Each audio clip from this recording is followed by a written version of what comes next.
ये कहानी एक पुराने समय से शुरू होती है, जब घने जंगलों के बीच एक छोटा सा गांव बसा हुआ था। गांव का नाम नवगढ़ था।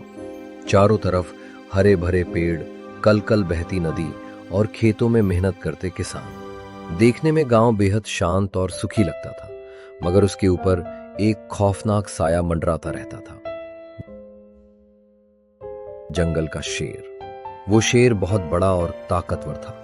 उसकी दहाड़ इतनी भयानक थी कि सुनकर ही औरतें बच्चे कांप जाते थे। गांव वाले कहते थे, ये शेर इंसानों का मांस चख चुका है, अब इसका लालच कभी खत्म नहीं होगा। हर दूसरे तीसरे दिन कोई न कोई गरीब, लकड़हारा या खेत में काम करने वाला आदमी जंगल से गायब हो जाता। लोग मान चुके थे कि ये शेर उनकी मौत का देवता है। गांव में एक डर का माहौल था। सूरज ढलते ही सब अपने घरों के दरवाजे बंद कर लेते थे और जंगल की तरफ नहीं जाते। अगर जाना भी पड़े तो झुंड में जाते हैं।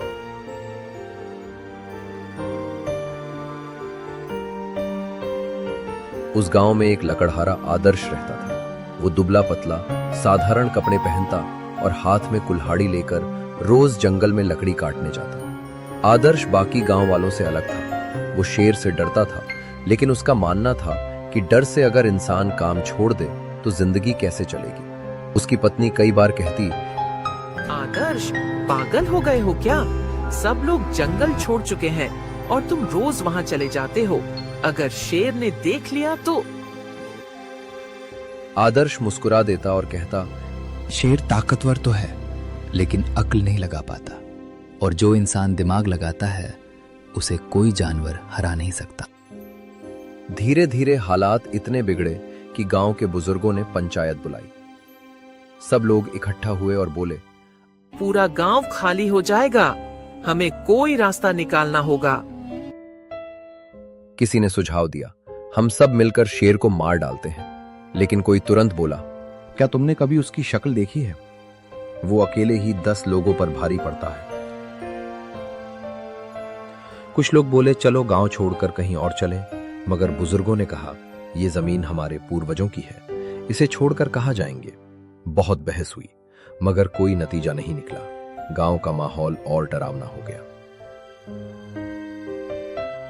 पंचायत खत्म होने के बाद आदर्श घर लौटते समय सोचने लगा, क्या सचमुच शेर से डरकर भाग जाना ही समाधान है? अगर मैं अपने दिमाग से काम लूं तो क्या इस शेर को हरा नहीं सकता?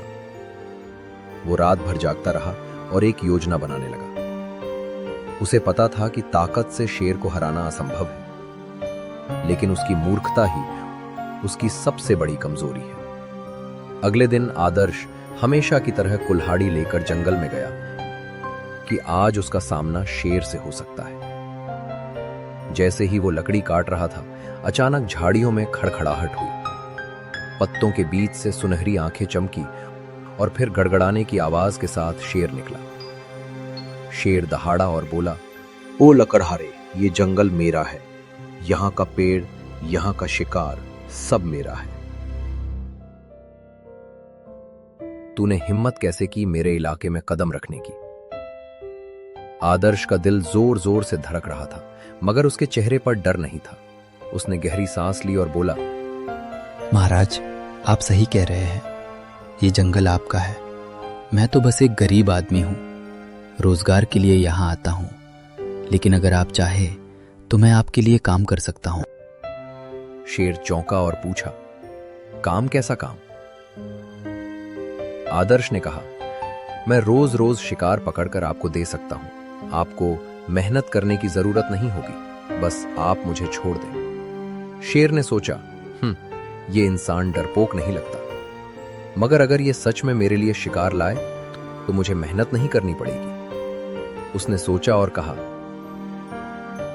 ठीक है लकड़हारे, अगर तूने मुझे रोज शिकार लाकर दिया तो मैं तुझे छोड़ दूंगा, लेकिन अगर एक दिन भी खाली हाथ आया तो तेरा मांस मेरा खाना होगा। आदर्श ने सिर झुकाकर हामी भर दी। उस पल से खेल शुरू हो चुका था। आदर्श घर लौट तो उसकी पत्नी घबराई हुई थी। राम, आज भी तू जंगल से सही सलामत लौट आया? सुना है शेर तुझे देख चुका है। आदर्श मुस्कुराया और बोला, हाँ, देखा था, लेकिन मैंने उसे समझौता करने पर मजबूर कर दिया। पत्नी हैरान रह गई। शेर से भी कोई समझौता कर सकता है? आदर्श बोला, हाँ, इंसान अपनी अक्ल से काम ले तो सब कर सकता है। अगर आपको हमारा वीडियो पसंद आया तो किड्स चैनल को लाइक और सब्सक्राइब जरूर करें। ऐसे और वीडियोस के लिए देखते रहिए। शुक्रिया।